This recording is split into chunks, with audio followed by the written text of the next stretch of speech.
bright fire. Black screen. We hear an adult female voice, maybe mid-20s, speak. Everything begins with the very first memory in my life. Fade in. Interior, old apartment building, hallway, day. I already knew how to walk. I was following my cousin and a couple of other kids down a dark hallway in an old apartment building. Wei, 5, runs after Liang, 6, and 2 other kids down the hallway. Exterior, old apartment building, day. As we came outside, the strong sunlight stung my eyes. Wei runs outside the gate and suddenly shades her eyes with her arm and narrows her eyes against the strong sunlight. A beat, then she opens her shaded eyes to see. Wei's POV, continuous. The image adjusts from bright to normal. She sees the boys about 20 feet ahead of her, collecting hay. I watched the boys collecting hay and ran to catch up with them. Back to scene, as Wei follows after them. Exterior, abandoned field, day. Then my cousin Liang used a match to start a fire. Wei sees them putting the hay together. Then Liang takes out a box of matches from his pocket. He starts a fire. The fire grows bigger and bigger. The boys step back from it. They are laughing and screaming. Close on Wei, hypnotized by the dancing flames. I was standing in front of the fire and got lost in the beautiful flames. I didn't comprehend the danger of it. Wei stares at the fire until it blocks her view. Then all of a sudden, I heard. Wei's POV, Liang standing on the other side of the fire, cupping his hands, yelling. Run! Wei, run! Back to scene. Wei realizes something, and she runs away immediately. The fire behind her grows bigger and bigger. From that moment on, all my childhood memories were running away with Liang. Wei and Liang are running away from the fire. We can see the smile on their faces. Title, The Bright Fire. Enter Liang's home, living room, day.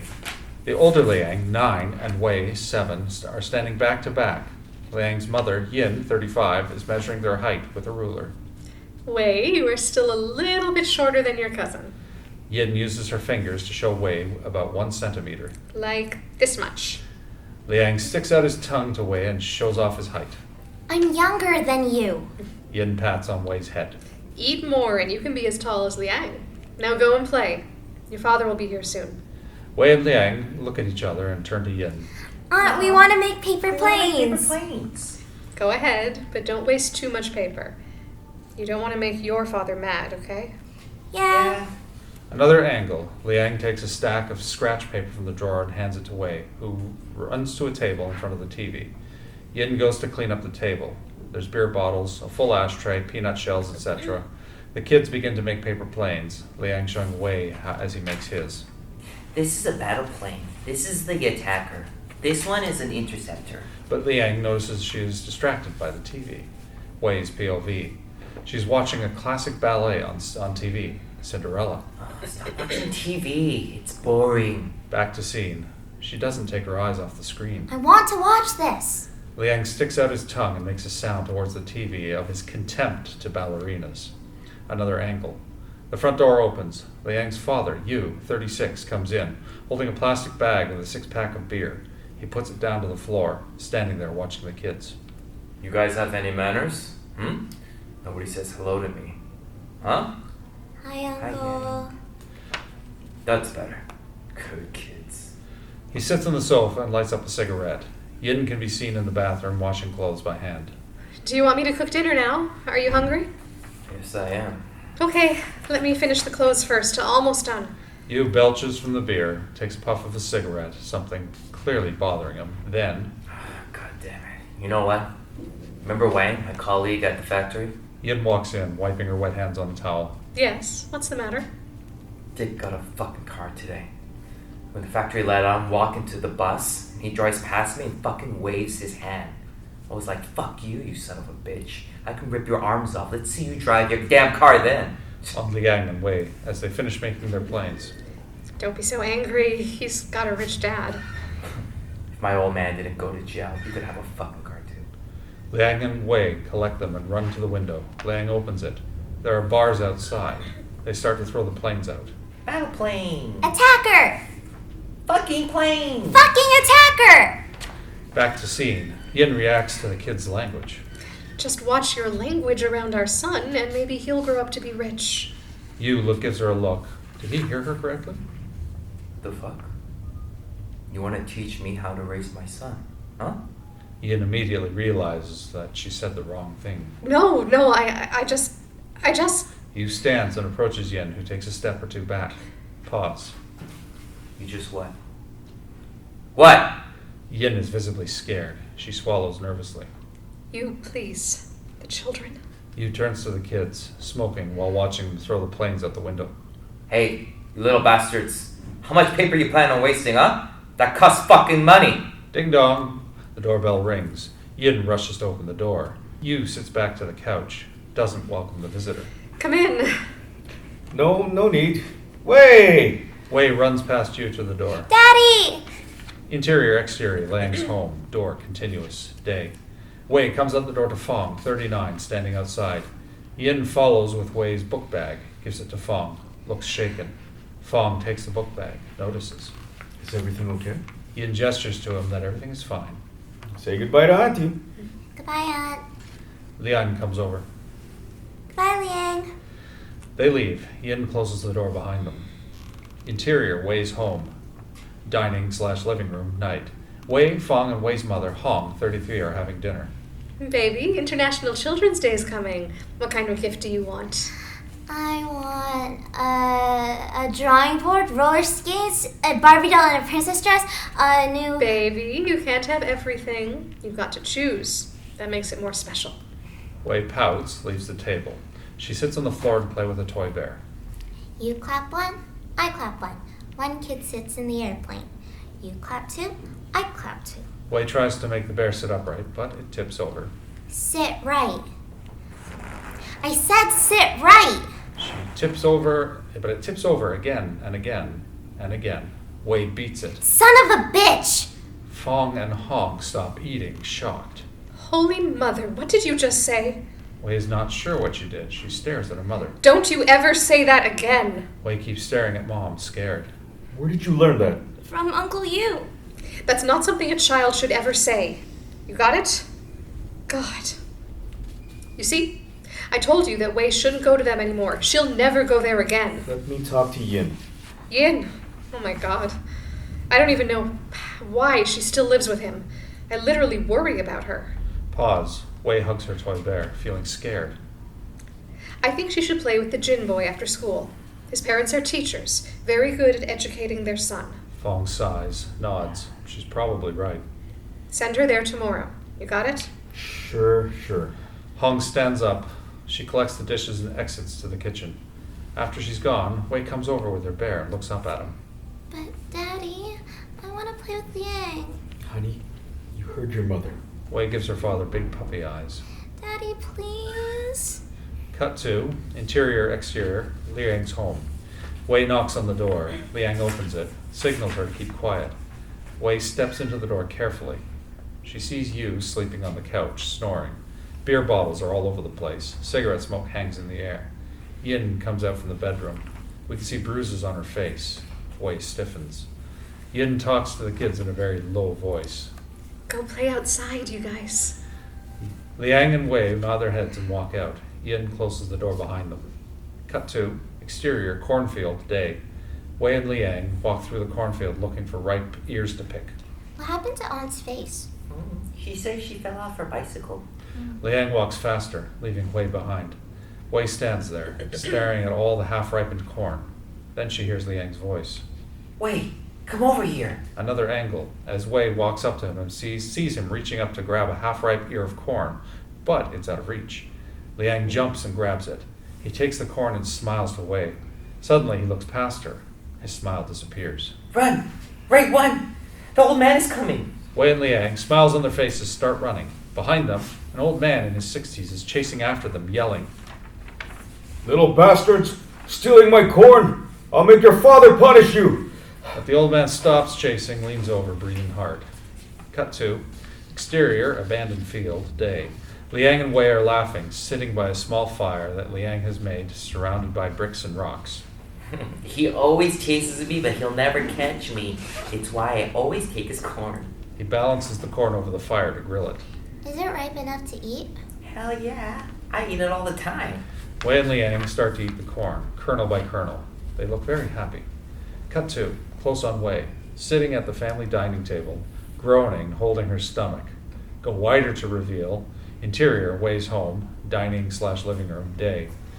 She's having lunch with her parents, but hasn't touched her plate. Well, what's wrong with you?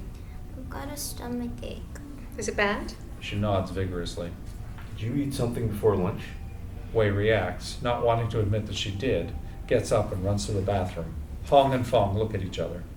Cut to interior grocery mall, day. Wei is walking in between her parents while holding their hands. She looks very happy.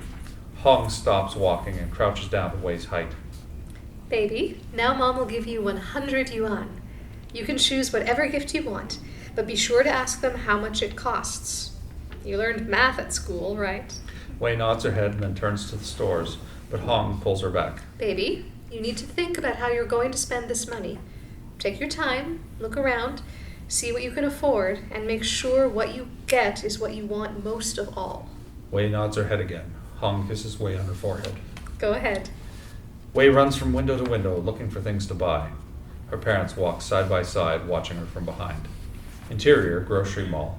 Montage over the next half an hour. Wei's POV on various little pretty things in the mall. There's Barbie dolls, stickers, Legos, etc. Interior, grocery mall, sticker store, day. Wei picks up 2 of the stickers and gives money to the shopkeeper. She turns, walks out the stall to her parents with several bags in her hands. You got it, baby? Do you have any money left? No. But look at all those gifts. Are you happy? Wei gives them a big smile and nods her head. Let's go home then. The little family starts walking out of the mall, but Wei slows down when she sees Wei's POV, a store by the exit, selling costume dresses, including princess dresses, hanging on the wall. A little girl, 6, tries on a Cinderella dress, looks happily in the mirror. The dress shopkeeper, 32, is smiling. You look like a little princess. Back to scene. Wei has stopped walking and is staring at them. Daddy, I want this dress too. What dress? It's Cinderella. Fong looks at Hong. Hong signals him no. But you spent all your money, baby. But Daddy, I want this, please. Baby, remember our talk? If you want the dress, you have to go back to all the other stores and return this. Hong raises the gift bags to Wei. Do you want to return these for the dress, baby? Wei is very upset. She pouts, lowers her head, staring down at her feet while scuffing the ground with her toes. You don't want to return these? Then let's go home.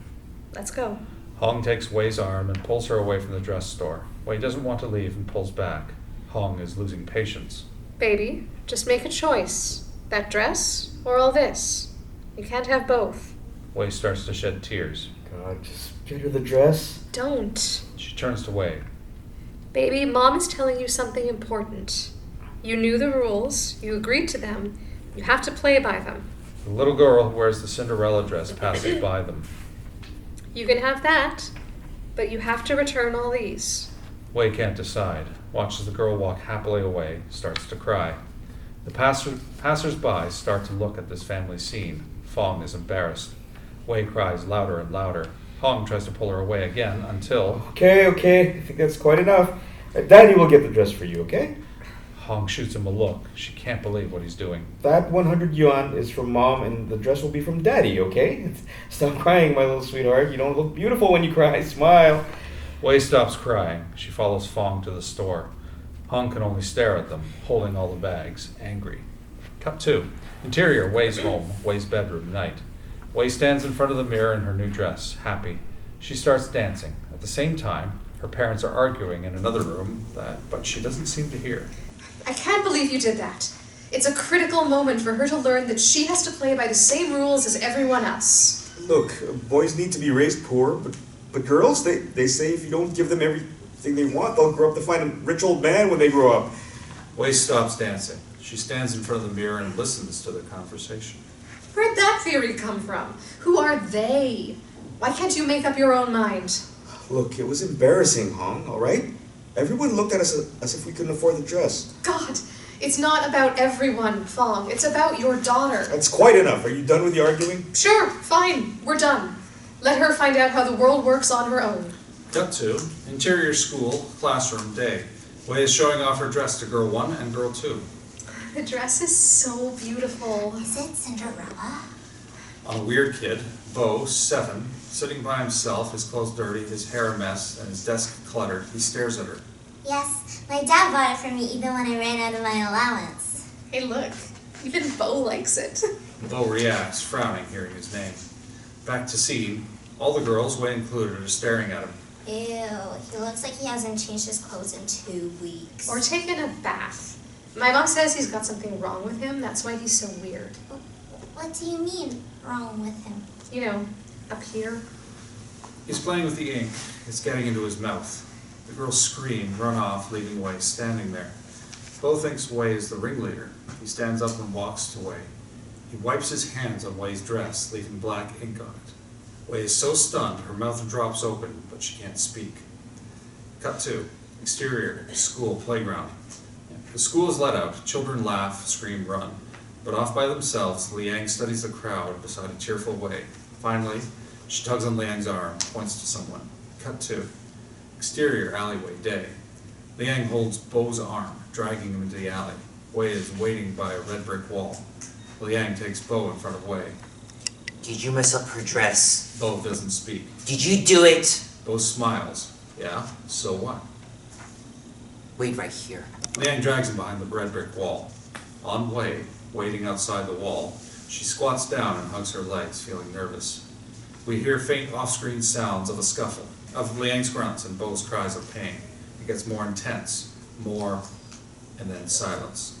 Suddenly, Liang comes out to the wall. He looks pale, sweaty, his voice shakes. We have to run. Way feels fear. For once, she doesn't move. I said we have to run. She walks carefully to the other side of the wall. Way's POV. She sees Bo lying on the ground, his back to her, some blood underneath him. He's still cramping while making painful noises in his throat. Way is stunned. All of a sudden, she's pulled away by Liang. On the 2 kids as they start running, but this time without smiles or laughs. They keep running, running, running. Then Way starts to slow down. Way stops. Liang notices, then stops too. He's standing about 20 feet ahead of her. Way and Liang stare at each other, breathing heavily. Once again, my very first memory comes into my mind. He was standing there, telling me to run. Way's POV, flashback. Through the fire, she sees Liang, cups his hands, and yells, Run! Ray, run! Back to the present. Way's facial expression changes. But this time, I didn't want to run with him anymore. The end.